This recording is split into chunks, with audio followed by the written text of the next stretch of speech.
David Carradine is sitting alone in a hospital emergency room at 2 a.m. when Jack Nicholson walks through the door wearing sunglasses and looking like he has not slept in a week.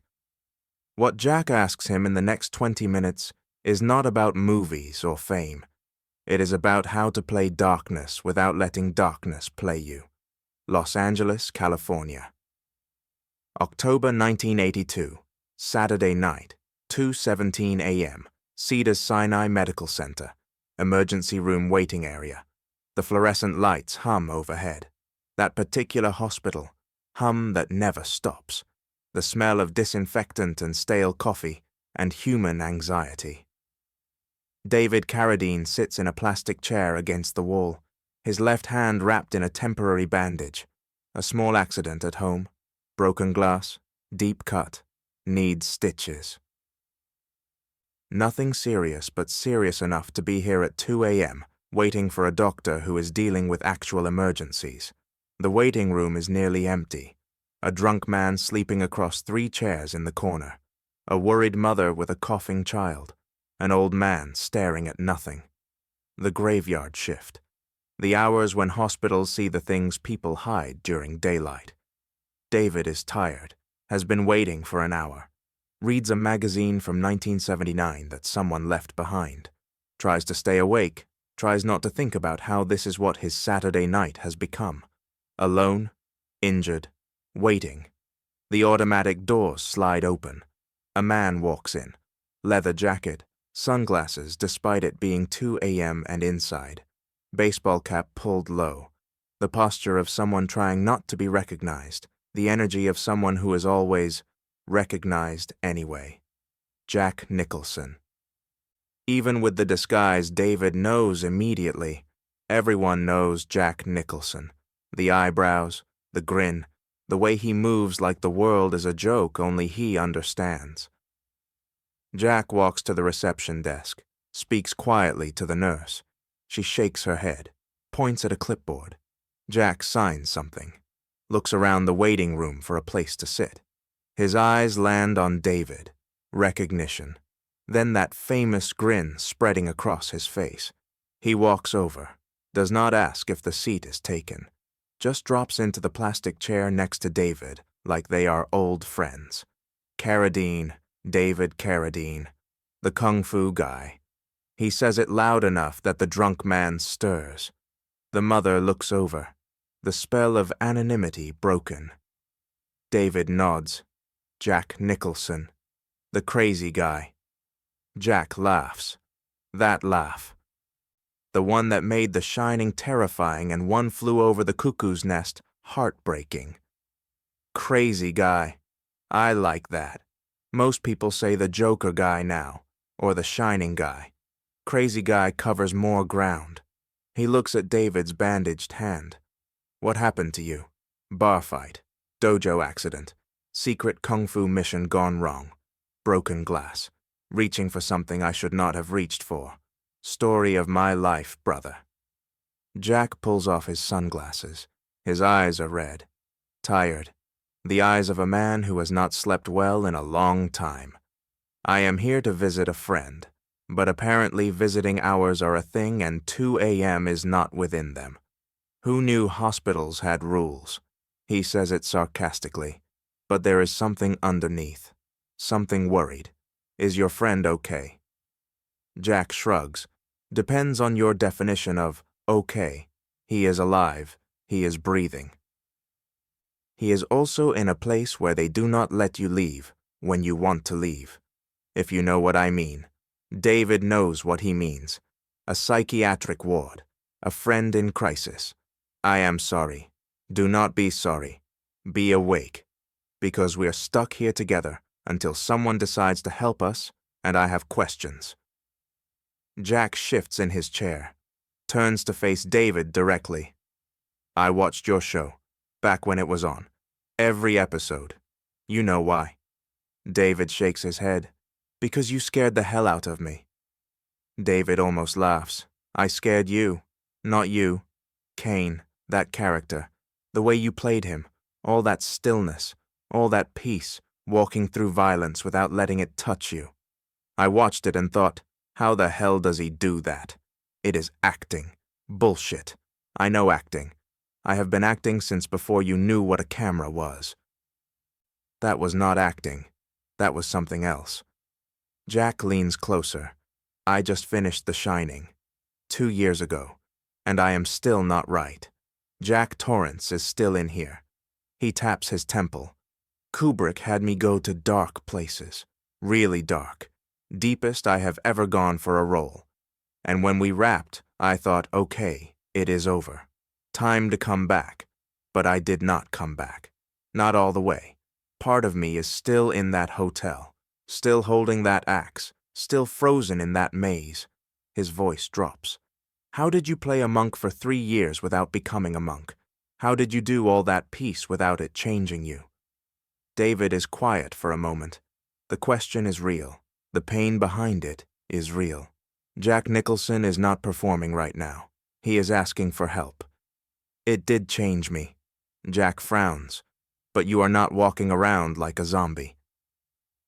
You're not sitting in hospitals at 2 a.m. looking like death. David holds up his bandaged hand. I am literally sitting in a hospital at 2 a.m. Jack almost smiles. Fair point. David sets down the old magazine, gives Jack his full attention. Caine changed me, but he healed me. He taught me stillness, peace, presence. Playing him was like meditation every day for 3 years.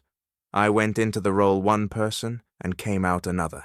Better, calmer, more centered, and Torrance. David looks at Jack carefully. Torrance is the opposite. He is chaos, rage, the worst parts of humanity. You went into those places to play him honestly, and some of it stuck, some of it. Jack laughs bitterly. Try all of it. I have nightmares. I snap at people. My temper is worse than it has ever been. I look in mirrors, and sometimes I see him looking back. Because you left the door open. What door? David thinks about how to explain it. When I played Caine, I created a door in my mind, a way in and a way out. When cameras rolled, I stepped through the door into Caine. When cameras stopped, I stepped back through and closed it behind me. Locked it. Caine stayed on one side. I stayed on the other. Jack is listening intently. You did not do that with Torrance. You let him in without creating a way out. You thought that would make the performance more real. And it did. It is the best work you have ever done. He pauses, but now he lives in you, because you never built the door, never created the separation. You became him instead of playing him. Jack stares at David. How do I get him out? You do not. He is part of you now. The question is whether he controls you, or you control him. That is not comforting. It is not meant to be. It is the truth. You went somewhere dark for your art. That is admirable. That is what great actors do. But you went without a map, without a way back. And now you are lost. So what do I do? David looks around the empty waiting room, the drunk man snoring, the mother finally getting called back with her child, the old man still staring at nothing. You build the door now, late but not too late. You find the line between Jack Nicholson and Jack Torrance. You draw it in your mind, every day, every morning when you wake up. You remind yourself which side you're on. And that works. It works if you work it. Caine taught me that presence is a choice. Every moment you can choose who you are. Torrance wants you to believe you have no choice, that you are him and he is you. That is the lie. You always have a choice. Jack is quiet, processing. The nurse calls David's name. Finally, his turn for stitches.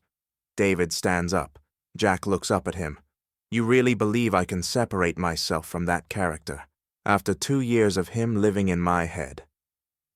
David looks down at Jack Nicholson, one of the greatest actors alive, broken, scared, asking a television actor for help at 2 a.m. in a hospital waiting room.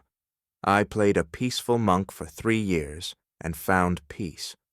You played a violent maniac for one movie and found violence. The roles we choose shape us, but we still get to choose what we do with that shape. He starts to walk toward the nurse, then stops, turns back. One more thing. Jack looks up. Play something gentle next, something kind, something so far from Torrance that your brain has to build new pathways. Flood yourself with light until the darkness has nowhere to hide. Jack nods slowly. Something gentle. David walks away, gets his stitches, 13 of them, drives home as the sun rises. He never tells anyone about that conversation. Some moments are too private, too sacred, too strange to explain, but he watches Jack Nicholson's career after that night. 1983, Terms of Endearment. Jack plays a gentle retired astronaut. Funny, warm, vulnerable, wins the Oscar. The role is as far from Jack Torrance as possible. Coincidence, maybe. Or maybe a conversation at 2 a.m. in a hospital waiting room planted a seed. Maybe Jack Nicholson took David's advice and flooded himself with light until the darkness had nowhere to hide.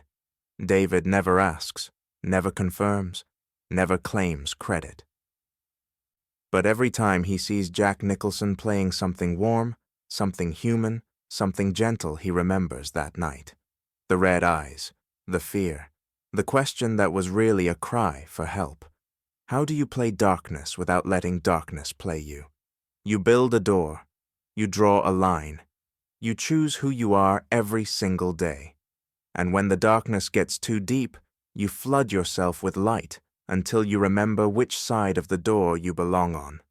He once said that the hardest role he ever played was not Caine, not Bill, but himself. A man caught between what he pretended to be and what he wanted to become.